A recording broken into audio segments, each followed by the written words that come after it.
Hello everybody and welcome to today's video. Jekyll and Hyde is such a well-known story that even before we read the book, we're likely to know what it's about. But how did people respond to the text when it was first published in 1886? In today's video, we'll take a look at some reviews of the book from that year, focusing on specific points which are helpful to those studying the text today.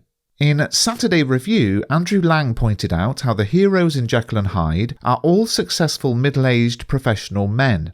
There's a lot we could look at here, but what I want to focus on is how the book is made up of lawyers, doctors and an MP, and how that ties in with Victorian attitudes to social class. The 1800s in Britain was a time of great change. One of the most challenging things for the established upper classes in Victorian society was the influx of people viewed as working class or lower class into the big cities of Britain. These people were coming in search of work and housing, but the cities of the time, especially London, were quite unprepared for them. The sudden increase in numbers made the upper classes nervous. They were clearly outnumbered and they began to create areas of the cities where they would not go and other areas where they would socialise. This division of the cities into no-go areas was interesting because it created an other in London specifically.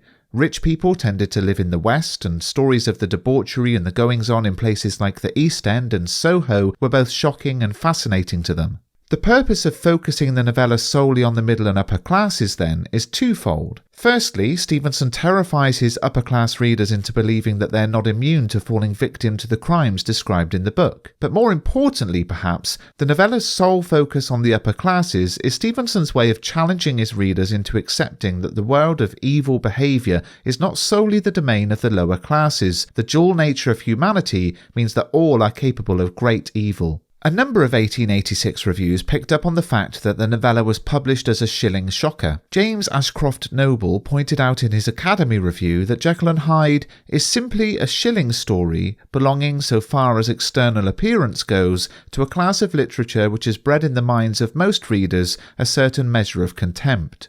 Now, shilling shockers were cheap, poorly written, gory stories that were created in order to shock, appall and entertain.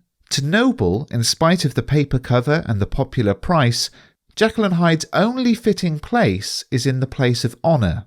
Appearances, it has been once or twice remarked, are deceitful. So, in a text which is all about the dual nature of humanity, Noble's review points out how the novella itself had a dual nature, appearing at first glance as a shilling shocker, but in reality being a work of literary brilliance. And he was right. We're still studying the text today, nearly 150 years later. The same cannot be said for most Victorian shilling shockers. An unsigned review in The Times commented on how the events of the novella could feasibly take place in real life.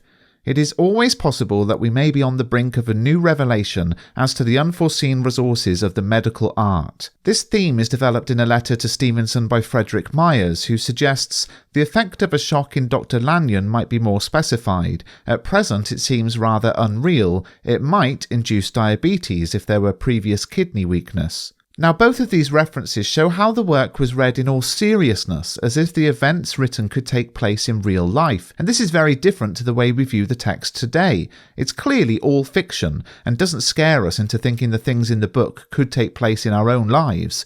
And why is that? Well, it's linked to the Victorian context of scientific study. Science and medicine were rapidly changing in Victorian Britain. As I explain in the video on context, famous surgeons were experimenting and dissecting bodies to learn all they could about human anatomy. The first transplants were carried out around this time too by men such as John Hunter.